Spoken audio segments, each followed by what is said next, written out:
Constitution and its application regarding the activities of the State Treasurer, Bruce Poliquin. I was concerned that he was engaging in active commerce, either as an agent or broker or a developer, which is expressly forbidden by the language of the Constitution. And that's not old law, that is the law. And it was clear that the Attorney General needed to rule on this, and I sent him a letter and expressed those reservations to him. We did not receive a response to the question posed to the Attorney General, and I followed that up with a second letter and felt that there was evidence regarding the Popham Beach Club that he should rule upon and draw a conclusion as to whether or not the Treasurer was in violation of his constitutional duties and responsibilities. Since that time, other documents have entered the public domain regarding Treasurer Poliquin's activities with the Popham Beach Club. We've gathered these documents. It's unfortunate that it has fallen to us to conduct the investigation. I would have hoped by this time to have been advised by the Attorney General as to the results of his investigation, but nonetheless, the people of Maine deserve an answer. Given the recent conflicts that have emerged in the Ethics Commission regarding Treasurer Poliquin's reporting of his income, I think it's imperative that we get an immediate answer. This is a straightforward question. Has the Treasurer violated his constitutional duties? This is not a public utilities merger issue. This is not a corporate takeover. The Attorney General is an experienced prosecutor, and I know that in his professional history, he's been brought more complex questions about violations of criminal law, and to his credit, he has always returned an expedited answer to investigators. As an investigator, I expected the same kind of response to this question. This goes to the heart of how we operate as a government, and I can't believe that we're 3 weeks into this without an answer. Now, as far as what I'd like to bring to your attention, we have some exhibits for you. The first one, I believe, establishes that Treasurer Poliquin is the sole owner of Dirigo Holdings, LLC, which is responsible for the Popham Beach Club.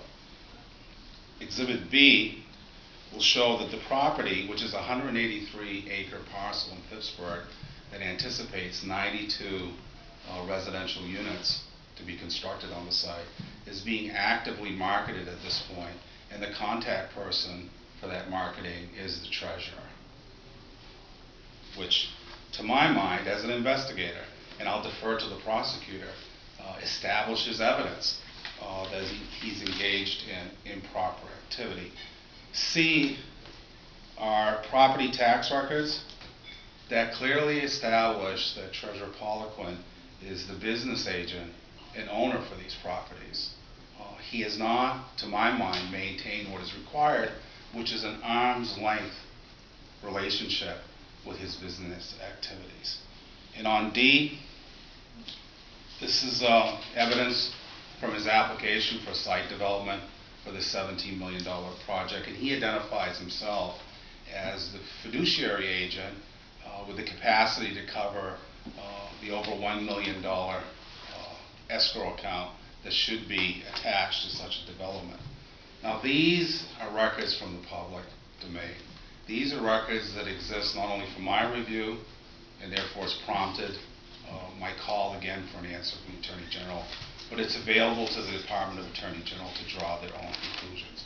In 1978, Deputy Attorney General decided, Justice Alexander today, it's hard not to call him by his name without the prefix, he established the boundaries as to what constitutes proper behavior, that it should be arm's length, that yes, the Treasurer is entitled to income, but the income has to be passive, which means it occurs without any of his involvement, initiation, or direction.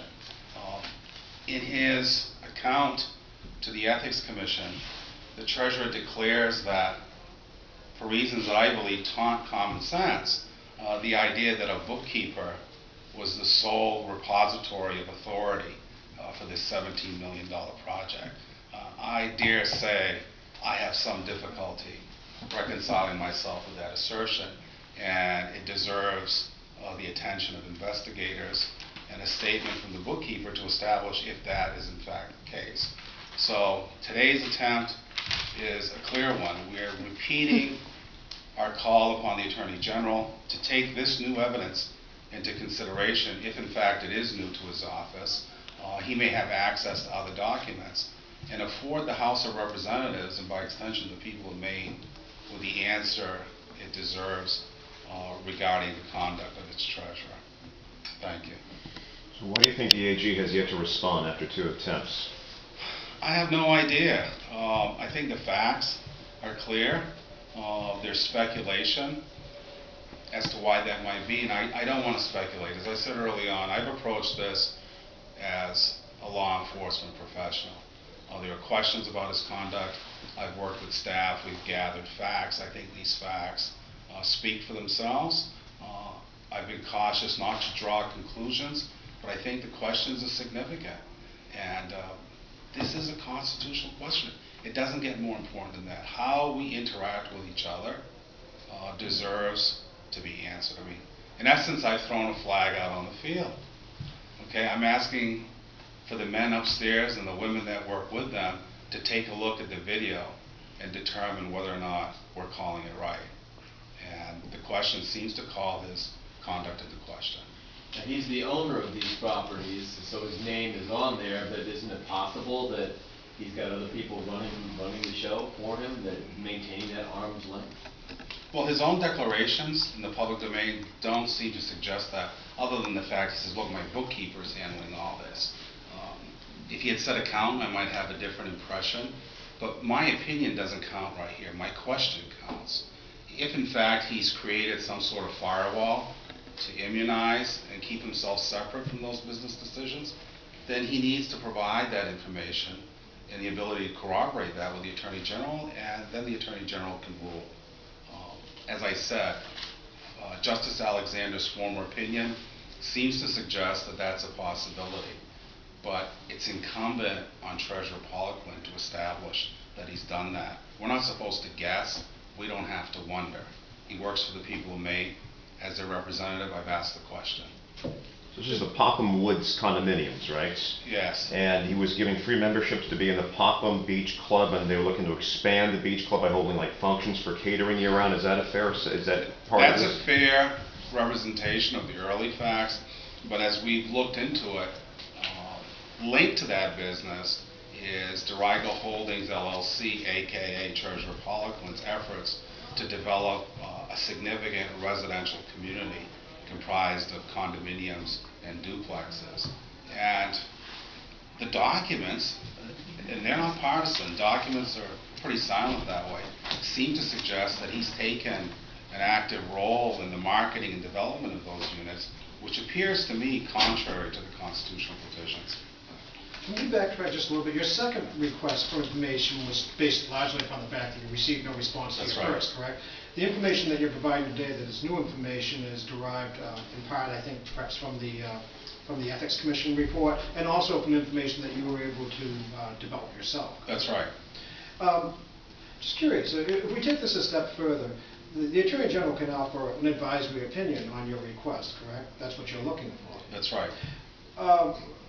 Assuming that he makes the decision that the treasurer is in violation, what options are available, I guess, at that point, and what happens if the treasurer says, I disagree?